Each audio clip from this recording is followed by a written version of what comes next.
Astaghfirullah. Bismillahirrahmanirrahim. Assalamualaikum warahmatullahi wabarakatuh. Alhamdulillah wassalatu wassalamu ala Rasulillah wa ala alihi wa sahbihi wa mawalah wa la hawla wa la quwata illa billahi wa ba'd.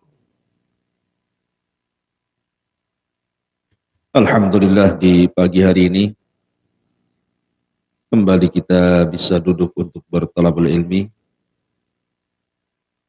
Salawat dan salam kita hadiahkan kepada Rasul kita Nabi besar Muhammad sallallahu alaihi wasallam.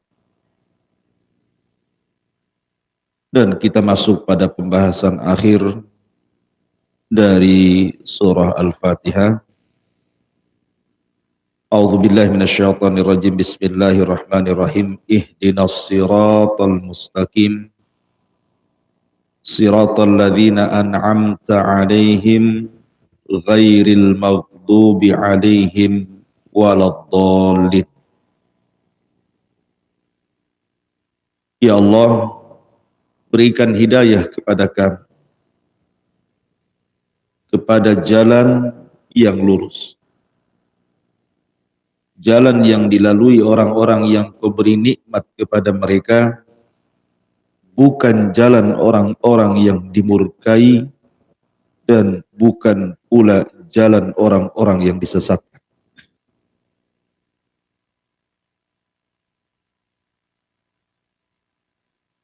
Kalimat ihdina, ya Allah berikan kepada kami, sudah layak diucapkan karena sebelumnya kita bicara tentang masalah dua ibadah.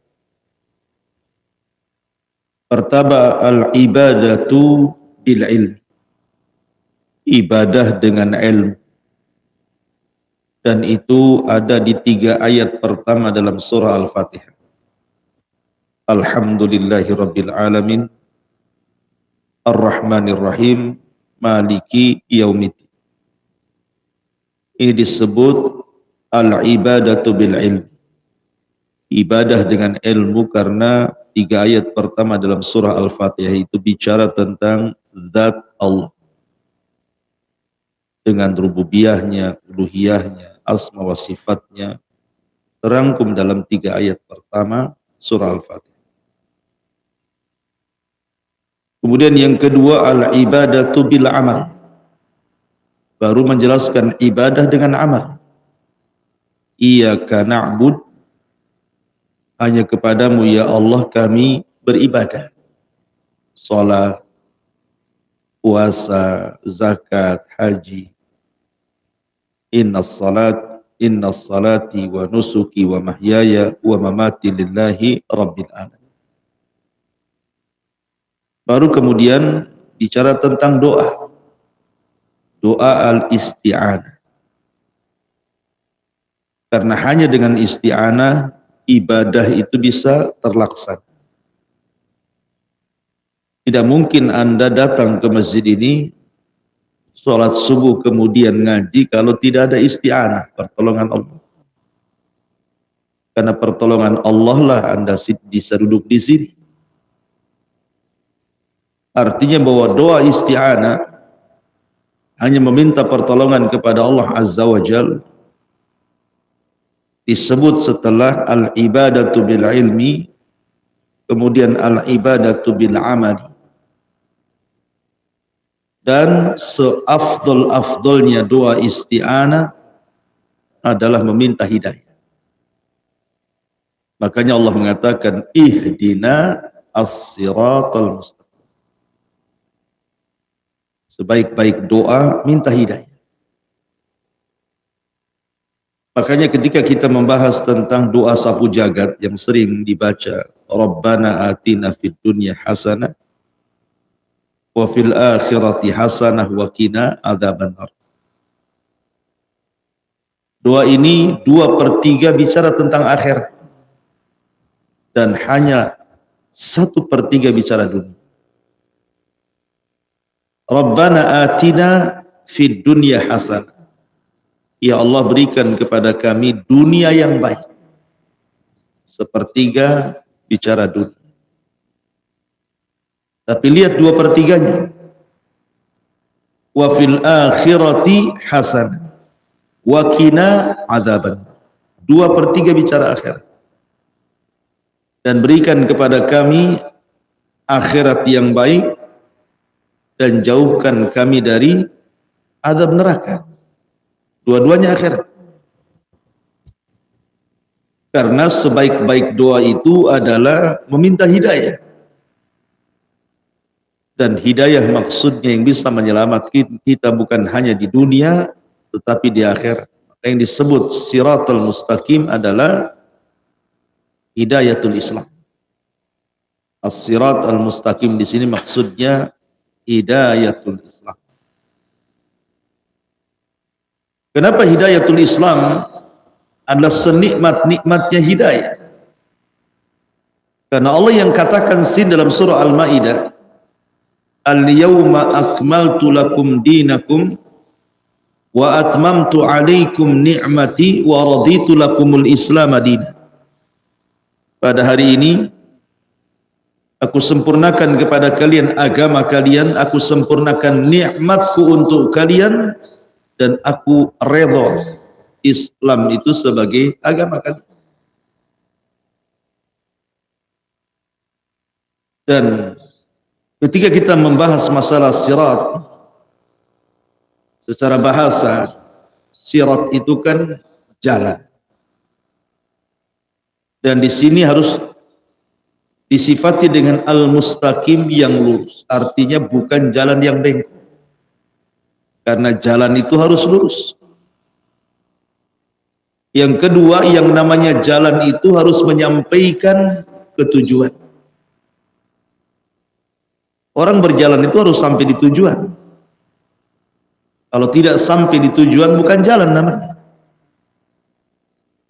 Kemudian yang namanya jalan itu harus luas supaya mudah dilalui. Kalau sempit bukan jalan. Kemudian yang namanya jalan harus jelas.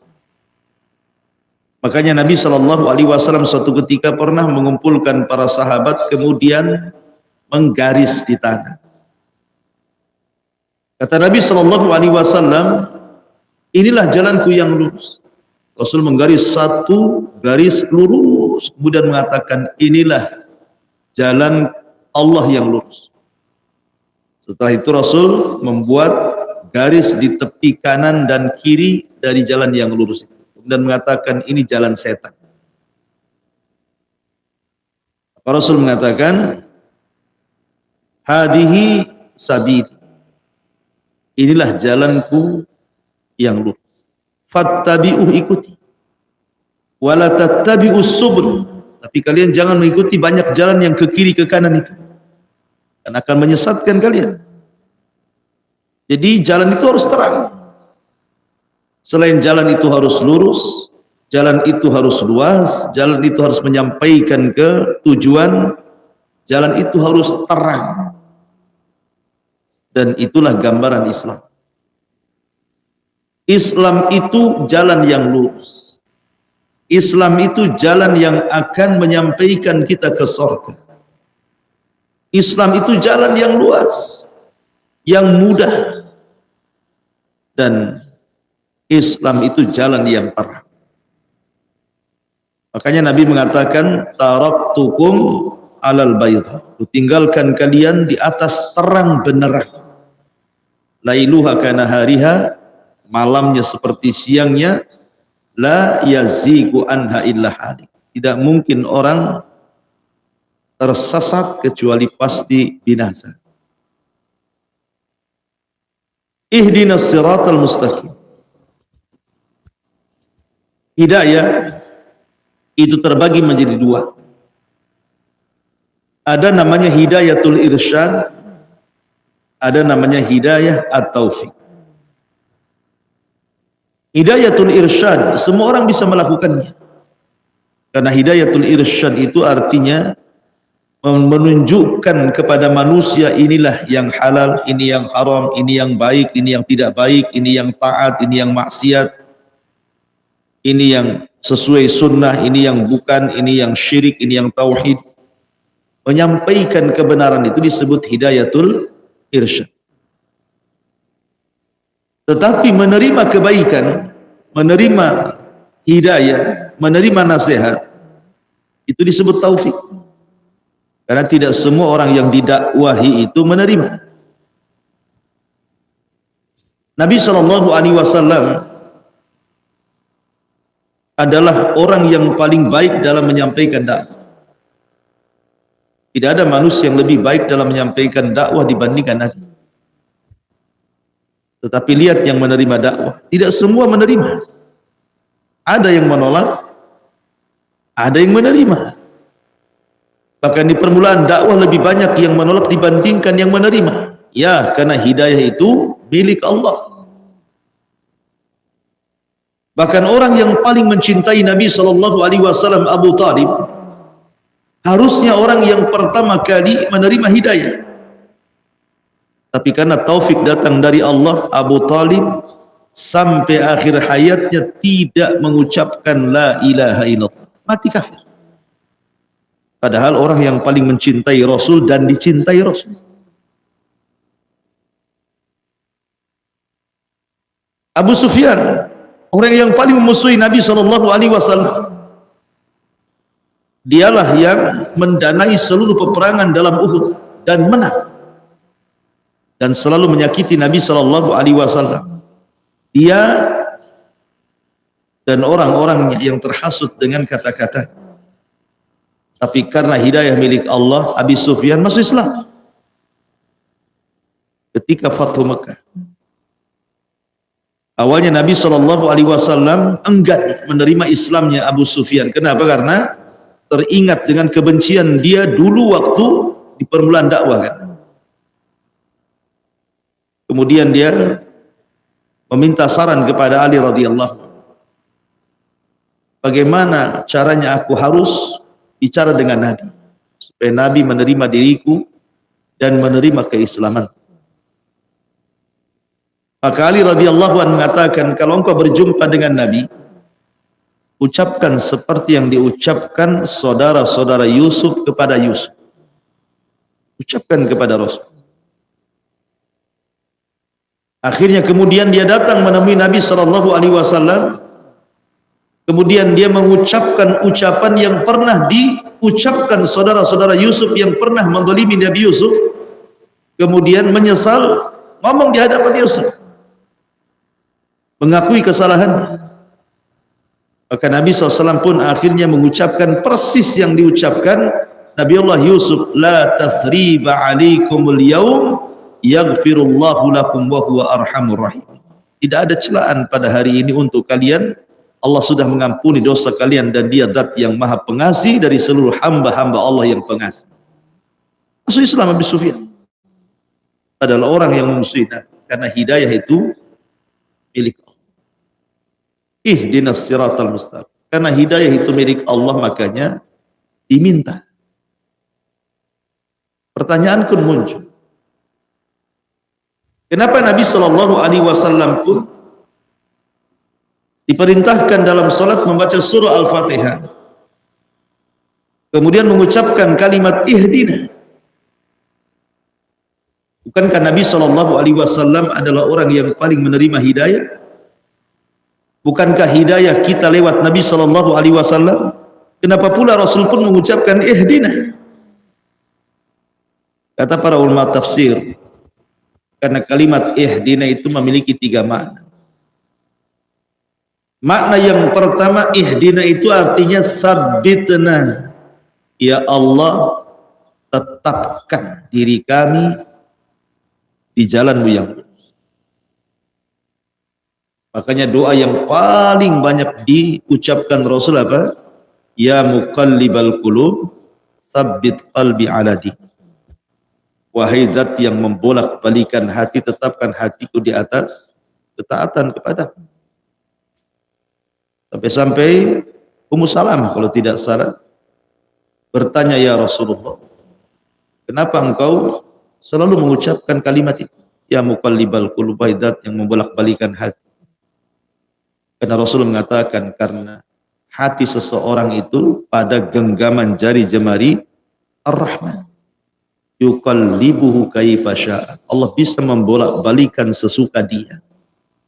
Allah bisa menjadikan orang tersesat dan Allah bisa menjadikan orang itu dapat hidayah hanya sekejap. Arti ihdina artinya sabit.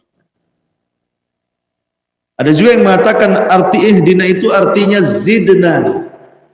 Ya Allah, tambahkan kepada kami hidayah as-siratal mustaqim, jalan yang lurus. Makanya Nabi SAW selalu berdoa apa? Rabbi zidni ilma. Ya Allah, tambahkan kepadaku ilmu. Selalu kita harus berdoa seperti ini. Rabbi zidni ilma. Ya Allah, tambahkan kepadaku ilmu. Karena dengan ilmu kita bisa membedakan mana hak, mana batil. Mana yang ikhlas, mana yang bukan. Dan begitu seterusnya.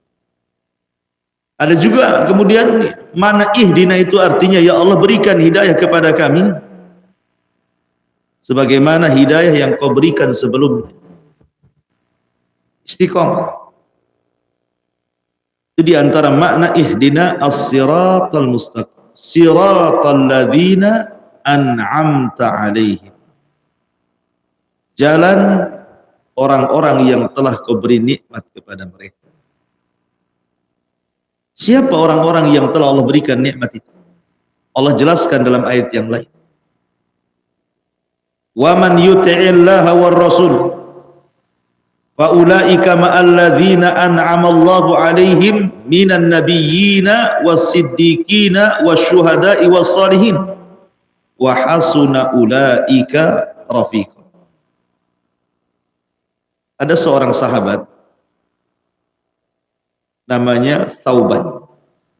Thauban ini maula Nabi. Orangnya sangat cinta dengan Nabi. Sampai satu hari tidak berjumpa, tidak menatap wajah Nabi, bisa sakit dia, saking cintanya.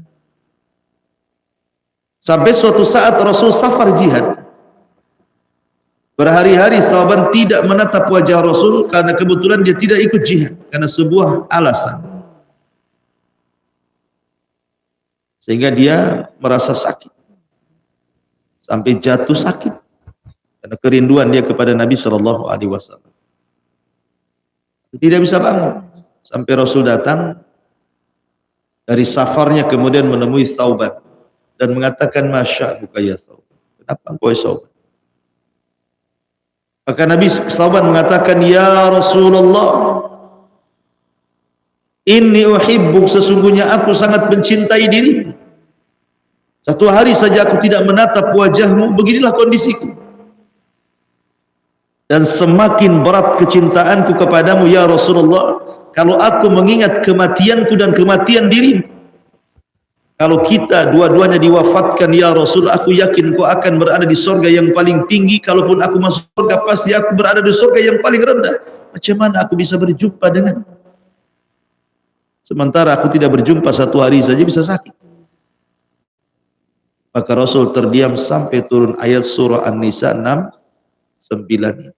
Wa man yuti'illaha war rasul fa ulaika ma'alladzina an'ama Allahu 'alaihim minan nabiyyina was-siddiqina wasyuhada'i was-shalihin wa hasuna ulaika rafiqa. Siapa yang mentaati Allah dan Rasulnya, maka mereka bersama orang-orang yang Allah berikan nikmat kepada mereka. Siapa mereka? Para nabi, orang-orang siddiqin, orang-orang jujur, para siddiqin, Abu Bakar Siddiq dan yang semacam. Wasyuhada, para syuhada, wassalihin, dan orang-orang soleh. Wa hasuna ulaika rafiqa, mereka sebaik-baik teman kita di akhirat. Jadi maksud ayat ihdinas siratal mustaqim, siratal ladzina an'amta, jalan orang-orang yang telah kau berikan nikmat kepada mereka, maksudnya pertama para nabi, jalannya para nabi. Mintalah supaya kita bisa menempuh jalan para nabi. Yang kedua, para siddiqin, orang-orang yang senantiasa di atas kebenaran, orang-orang jujur. Seperti Abu Bakar As-Siddiq radhiyallahu anhu, minta seperti kepada Allah untuk menempuh jalan orang-orang siddiqin. Kemudian yang ketiga, syuhada. Jalannya para syuhada yang mati syahid, yang masuk surga bighairi hisab wala adab, yang masuk surga tanpa hisab dan adab. Minta kepada Allah agar kita bisa menempuh jalan para syuhada. Kemudian yang terakhir, as-salihin, jalannya orang-orang saleh. Minta kepada Allah Azza wa Jalla, ihdinas siratal mustaqim siratal ladzina an'amta 'alaihim, jalannya orang-orang saleh. Minta kepada Allah agar kita mampu menempuh jalannya orang-orang yang saleh. Karena orang dengan sirat, dengan jalan yang mustaqim itu terbagi menjadi tiga. Orang ketika berhadapan dengan as-siratal mustaqim, kondisinya ada tiga kondisi. Pertama, orang yang Allah anugerahkan ilmu dengan siratal mustaqim, dengan jalan Allah yang lurus. Dengan ilmunya dia beramal di atas siratal mustaqim, dan dia senantiasa as-sabat, istiqamah di atas jalan ilmu as-sirat dan di atas pengamalan ilmu as-sirat itu. Ini kondisi yang pertama.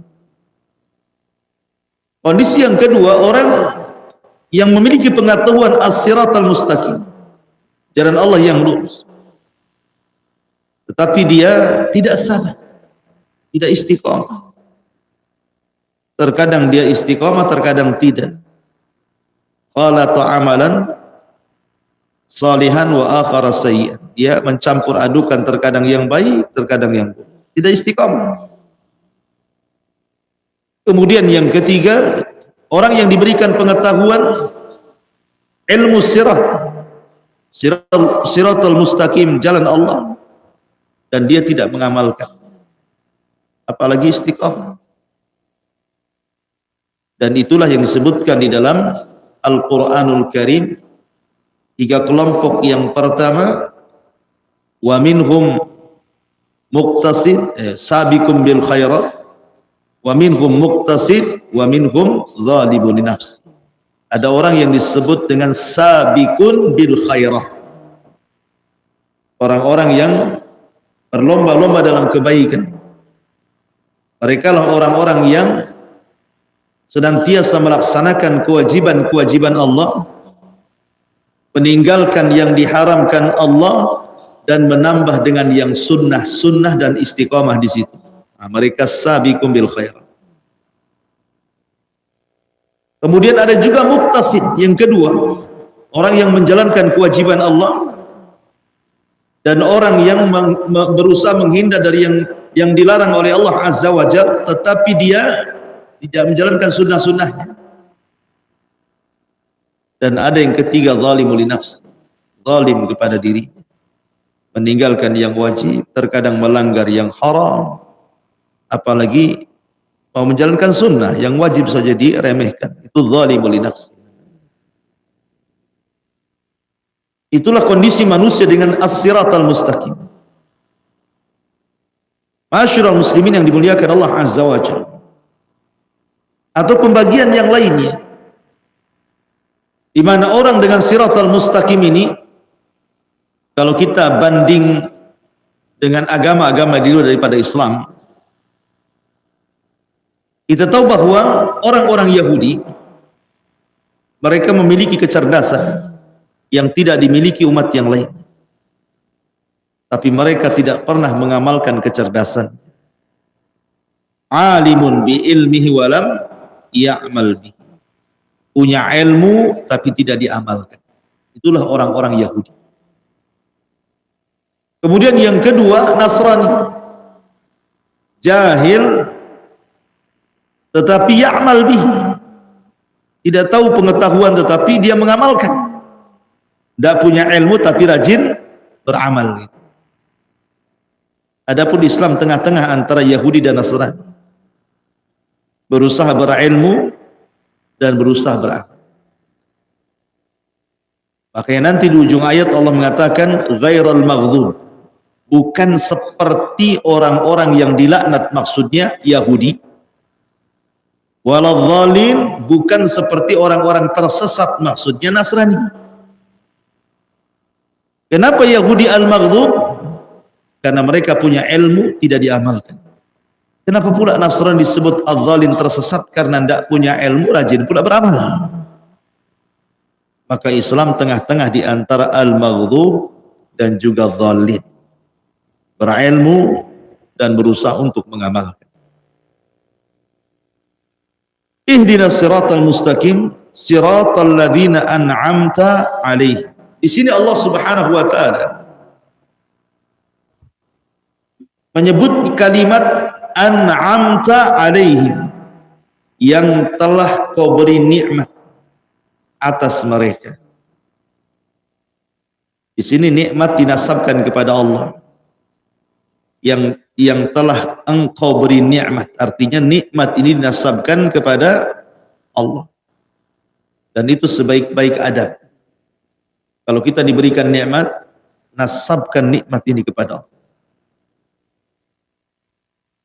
Lihat Qarun, ketika tidak menasabkan nikmat kepada Allah, maka Allah katakan fa khassafna bihi wa bidarihil ardh.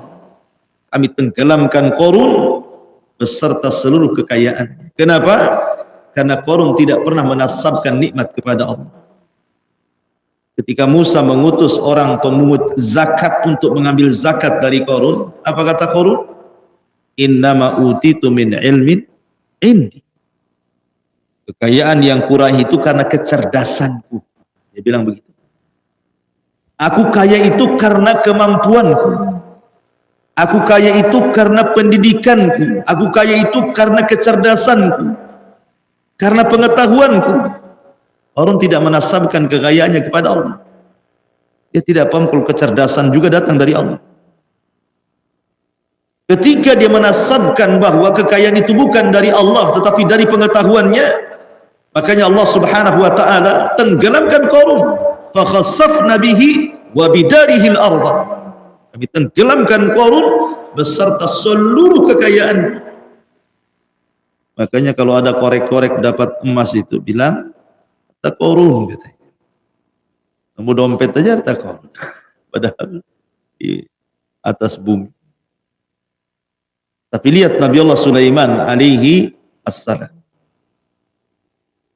Ketika Allah Subhanahu wa taala anugerahkan berbagai macam nikmat kepada Sulaiman yang tidak diberikan kepada orang lain. Semua ditundukkan kepada Sulaiman oleh Allah Azza wa Jalla. Dia mengatakan apa? Hadza min fadli Rabbi. Ini semua karunia datang dari Allah. Liyabluwani aashkur am akfur. Allah sengaja menguji aku, kata Sulaiman. Apakah aku bisa bersyukur ataukah aku jadi kufur? Tapi lihat di permulaannya Sulaiman mengatakan hadza min fadli Rabbi. Ini semua karunia datang dari Allah. Ketika Nabi Allah Sulaiman menasabkan nikmat itu kepada Allah, la in syakartum la azidan.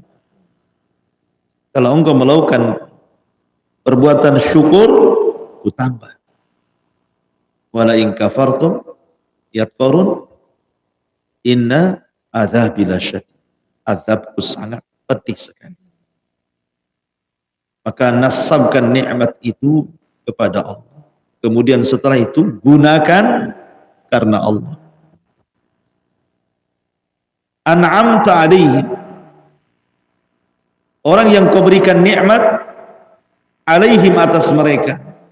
Sudah saya katakan dari awal, maksud yang paling tinggi nikmat yang Allah anugerahkan kepada siapa? Para nabi. Setelah itu para siddiqin, setelah itu para syuhada, setelah itu orang-orang saleh. Di permulaan kita sudah mengatakan bahwa kenapa Al-Fatihah disebut surat yang merangkum seluruh isi Quran. Kenapa surah Al-Fatihah itu? surat yang merangkum seluruh isi Al-Quran. Karena pembahasan Al-Quran itu ada 3. Sepertiga bicara tauhid, akidah, keyakinan. Sepertiga bicara tentang ahkam, hukum-hukum ibadah, sholat, zakat, puasa, haji. Dan sebagian bicara tentang akhlak. Sepertiga bicara tauhid, sepertiga bicara ibadah atau hukum-hukum ibadah, dan sepertiga bicara akhlak.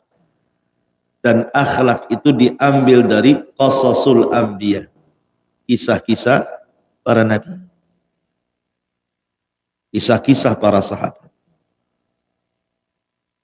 Inilah sepertiga dari Al-Quran itu bicara tentang akhlak. 3 ayat pertama, Alhamdulillahirabbil alamin arrahmanir rahim maliki yaumiddin, bicara tentang tauhid. Sepertiga. Iyyaka na'budu wa iyyaka nasta'in, bicara tentang ibadah. Hukum-hukum salat, zakat, puasa, haji, dan itu. Sepertiga. Sepertiga bicara akhlak. Ihdinas siratal mustaqim siratal ladzina an'amta 'alaihim. Akhlaknya para nabi, akhlaknya para siddiqin, akhlaknya para syuhada, akhlaknya orang-orang saleh. Di sini sepertiga akhlak itu maksudnya dalam kalimat siratal ladzina an'amta 'alaihim. Bukan akhlaknya orang Yahudi, bukan akhlaknya orang Nasrani. An'amta 'alaihim, yang kau berikan nikmat atas mereka. Ghairil maghdub, bukan orang-orang yang maghdub, yang dilaknat. Siapa yang dilaknat? Orang-orang Yahudi. Lu'inal ladzina kafaru min bani Israil ala lisani Daud. Telah dilaknat orang-orang Bani Israel atas lisan Nabi Daud. Siapa Yahudi? Siapa Yahudi? Yahudi adalah satu di antara putra keturunan putra Nabi Yakub alaihi salam. Yakub punya anak banyak, salah satunya Yahuda. Keturunannya disebut Yahudi. Artinya dia satu di antara kabilah yang 12 dari kabilah-kabilah Bani Israel. Disebut Yahudi. Adapun Nasrani, kenapa disebut Nasrani? Ada yang mengatakan linusratihim li Isa, karena mereka selalu menolong Nabi Isa, maka disebut Nasrani. Ada yang mengatakan karena lahir dari kota Nasr, maka pengikutnya disebut Nasrani. Intinya bahwa Yahudi pengikut Nabi Musa, Nasrani pengikut Nabi Isa. Tetapi pengikut Nabi Musa di zamannya adalah sebaik-baik manusia. Makanya Allah mengatakan wa faddalnakum alal alamin, dan kami utamakan kalian dari seluruh alam semesta di zaman Nabi Musa. Orang-orang Yahudi Bani Israel di zaman Nabi Musa orang pilihan. Begitu juga orang-orang Nasrani di zaman Musa, di zaman Nabi Isa. Dari zaman Nabi Musa, ini zaman Nabi Isa, mereka orang pilihan. Tetapi setelah diutusnya Nabi SAW tidak lagi menjadi orang pilihan, tetapi umat Islamlah umat pilihan. Kuntum khaira ummatin ukhrijat linnasi, kalian sebaik-baik manusia yang dikeluarkan kepada manusia, karena mereka baik di zamannya, di zaman Nabi Musa, di zaman Nabi Isa. Tapi setelah datangnya Rasul, maka mereka bukan manusia terbaik. Umat Islamlah manusia terbaik. Sebab kalau seandainya Nabi-Nabi mereka hidup sekalipun, tidak boleh kecuali harus mengikuti Nabi Sallallahu Alaihi Wasallam, menolong Rasul, menolong agama Rasul, ikut mendakwahkan dakwah Rasul. Seperti Isa ketika turun di akhir zaman, mendakwahkan Islam. Dan masuk Islam banyak dari kalangan ahlu kitab gara-gara dakwah Isa bin Maryam di akhir zaman. Wa imin ahlil kitab illa la yu'minan nabihi qabla mauti. Dan sebagian besar ahli kitab akan masuk Islam sebelum kematian Isa bin Maryam di akhir zaman. Maka di sini Allah mengatakan ghairil maghdubi alaihim waladhdallin, bukan jalan orang yang dimurkai, maksudnya Yahudi, karena Yahudi itu banyak menentang para nabi, umat yang dimurkai, umat yang dikutuk, kutuk jadi kera, jadi babi, ditumpahkan azab kepada mereka taun. Mereka mendapatkan serangan dari penguasa-penguasa zalim karena kezaliman mereka. Macam-macam orang Yahudi itu diperlakukan oleh Allah Azza wa Jalla karena kurang ajarnya mereka kepada Allah dan Rasul. Waladhdallin, dan orang-orang yang tersesat, maksudnya orang-orang Nasrani. Tersesatnya Nasrani, ada yang mengatakan karena disesatkan oleh orang-orang Yahudi. Ada yang mengatakan yang menyesatkan Nasrani itu adalah seorang yang bernama Paulus, seorang Yahudi yang pura-pura masuk Nasrani, kemudian merubah-rubah akidah Nasrani, muncullah akidah-akidah taslis, trinitas, katakan Isa anak Tuhan, dikatakan Isa satu di antara tiga Tuhan, dikatakan Isa adalah Tuhan, macam-macam.